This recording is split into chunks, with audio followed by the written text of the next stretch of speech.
আসসালামু আলাইকুম বন্ধুরা। আপনারা ডিবি প্রধানের ডিবি হারুনকে অবশ্যই সবাই চেনেন। অনেকে জানতে চেয়েছেন ডিবি হারুন কোথায় আছে, তিনি ধরা পড়েছেন কিনা এবং কোথায় অবস্থান করেছেন, তার বর্তমান অবস্থান কোথায়, তার এই সব বিষয়ে আপনারা সবাই জানতে চেয়েছেন। তার এই বিষয়ে একটি ভিডিও নিয়ে চলে আসলাম আপনাদের মাঝে। তো ভিডিওটির টপিক হচ্ছে ডিবি হারুন এখন কোথায়।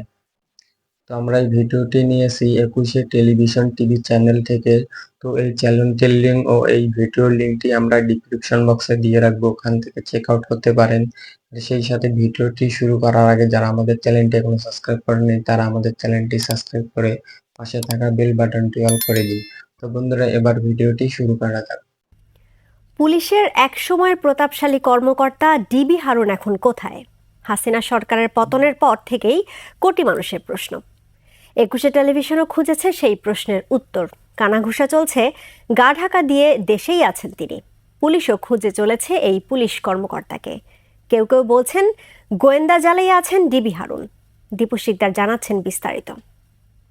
৩ তারিখে সকালে প্রায় ১৫-১২টা বাজে অফিসে গেছে, যে আর আসেনি। শুনছিলেন ডিবি হারুনের বাসার কেয়ারটেকারের কথা। ৩ আগস্ট সকালে উত্তরার বাসা থেকে বের হওয়ার পর থেকেই লাপাত্তা ডিএমপির সাবেক অতিরিক্ত কমিশনার হারুনুর রশিদ। যেহেতু আমরা কোনো খোঁজ পাচ্ছি না, হয়তো ম্যানেজ করে হয়তো দেশের বাইরে হয়তো চলে যেতে পারে। ১ আগস্ট তাকে গোয়েন্দা শাখা থেকে সরিয়ে ডিএমপির ক্রাইম অ্যান্ড অপারেশন শাখায় পদায়ন করা হয়। নতুন অফিসে ২ আগস্ট পর্যন্ত দায়িত্ব পালন করেন হারুন। ফোনেও পাওয়া যায়নি ডিবি হারুনকে।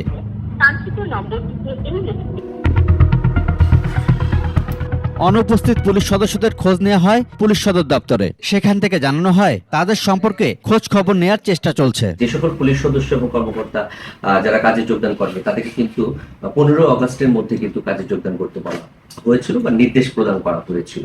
তো এর মধ্যে যে অল্প কয়েকজন পুলিশ সদস্য কর্মকর্তা কাজে যোগদান করেনি, তাদের বিরুদ্ধে সরকারি চাকরি আইন রয়েছে বা আমাদের যে বিধি রয়েছে সেই বিধি মোতাবেক ব্যবস্থা গ্রহণ করা হবে। ওয়ালটন টেলিভিশন মাত্র ২৫,৪৯০ টাকায় পাচ্ছেন গুগল টিভি। এরপর খোঁজ নেওয়া হয় ডিএমপি সদর দপ্তরে। সেখানেও এই পুলিশ কর্মকর্তার অবস্থান সম্পর্কে মেলেনি কোনো তথ্য। আলোচিত পুলিশ কর্মকর্তা হারুনুর রশিদ এখনো কর্মস্থলে অনুপস্থিত আছেন, সে বিষয়ে পুলিশ সদর দপ্তরের বক্তব্য পাওয়া গেলেও নিশ্চুপ রয়েছে ডিএমপি সদর দপ্তর। তবে হারুন গোয়েন্দা জালে আছে বলে ধারণা করছেন এই আইনজীবী। আমি মনে করি যে ৬২৫ জন সেনানিবাসে যে আশ্রয় নিয়েছিল তার ভিতরে সবচেয়ে বেশি ছিল পুলিশ অফিসার। তিনি সেই ৬২৫ জনের ভিতরে একজন হয়ে থাকতে পারেন। এইটা ইন্টেলিজেন্সের নেটওয়ার্কে আছে বলে আমি মনে করি। প্রচার আছে সরকার পতনের পর ডিবির এই কর্মকর্তা গণপিটুনির শিকার হয়ে রাজধানীর একটি বিশেষায়িত হাসপাতালে ভর্তি হয়েছিলেন, কিন্তু এরপর কোথায় গেছেন বলতে পারছেন না কেউই। আমি চেষ্টা করব থানাকে সাধারণ মানুষ। দীপু শিকদার, ২১শে টেলিভিশন, ঢাকা। তো বন্ধুরা, আমরা ভিডিওটি দেখে বুঝতে পারলাম ডিবি হারুন এখন কোথায় আছে তা সঠিকভাবে কেউ বলতে পারে না।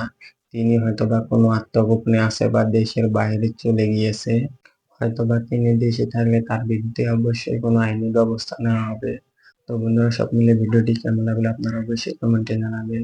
আর নিয়মিত আরো এমন ভিডিও পেতে চ্যানেলটি সাবস্ক্রাইব করে পাশে থাকা বেল বাটনটি অন করে দিবেন।